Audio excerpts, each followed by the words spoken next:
Today is Saturday, October 25th. This is the 1980 Cadillac Eldorado electronic control module, or also referred to sometimes as the powertrain control module, as well as the electronic climate controller. These are specific to 1980 Cadillac Eldorado.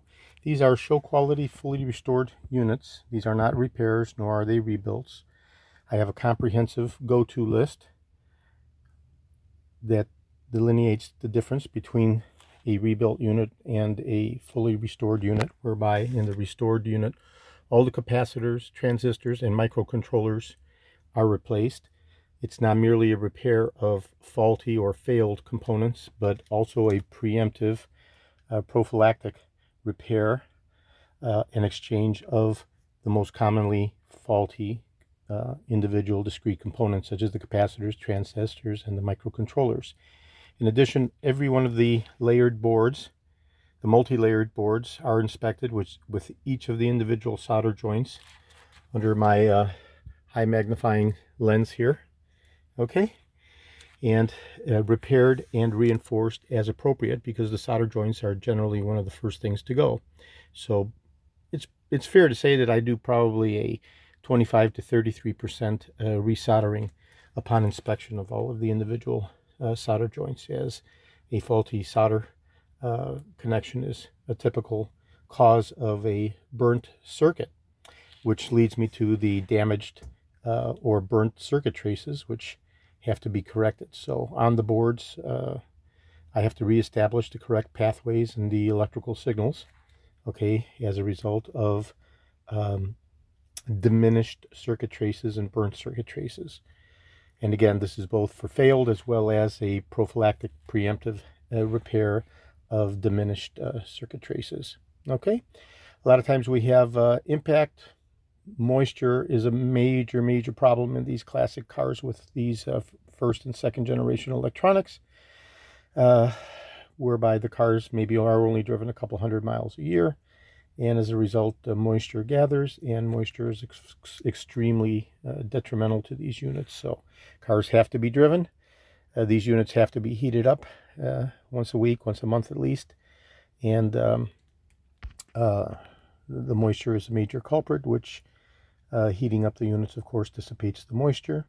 We have physical impact. That's often the case where these units are removed and further damaged. And of course, power surges. So power surges is probably number one. Number two is the moisture corruption within the units.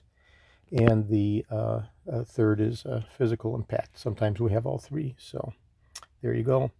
So after the restoration process is fully completed, we do a drive cycle testing. And of course, the major fault areas are poor engine performance, misfires, poor idle, sometimes complete failure to start the engine, often diminished fuel economy, and of course loss of acceleration or stalling, all of which are contributing phenomenon to a faulty power control module or electronic control unit, electronic control module. Okay, so all those things are tested on the bench. And of course, lastly, in vehicle restoration testing, which means I put these in one of my own Cadillac Eldorados, of which I have a very exhaustive collection of vintage Cadillac Eldorados, including the 76 first generation and the 1980 second generation. And the units are tested within the vehicle. So we do bench testing as well as vehicle testing subsequent to the completion of the restoration. So this is basically a small discussion about what is the difference between a repaired unit versus a rebuilt unit versus a show quality restoration. So everything that I provide is a show quality level 10 restoration of these units, both prophylactic, preemptive replacement of known faulty component parts which have not yet failed but are presumed to fail down the road, as well as currently diminished anomalies, which are repaired by repairing and replacing the capacitors, transistors, the microcontrollers, as well as all the circuit tracing, which is done. So it's a very elaborate, time-intensive process. Okay, and that's a little bit of a discussion about the first generation and second generation electronic control modules. This is Eldorado George. I'm best known for my restoration of the Cadillac steering wheels, the tilt and telescopic steering columns, the instrument clusters, the entire instrument clusters, the power seat mechanisms, the electronic control modules, the power servos, the AC programming module, second generation AC programming module, the third generation electronic control modules, and other critical hard-to-source original vintage Cadillac items. Today is Saturday, October 25th. Thank you very kindly.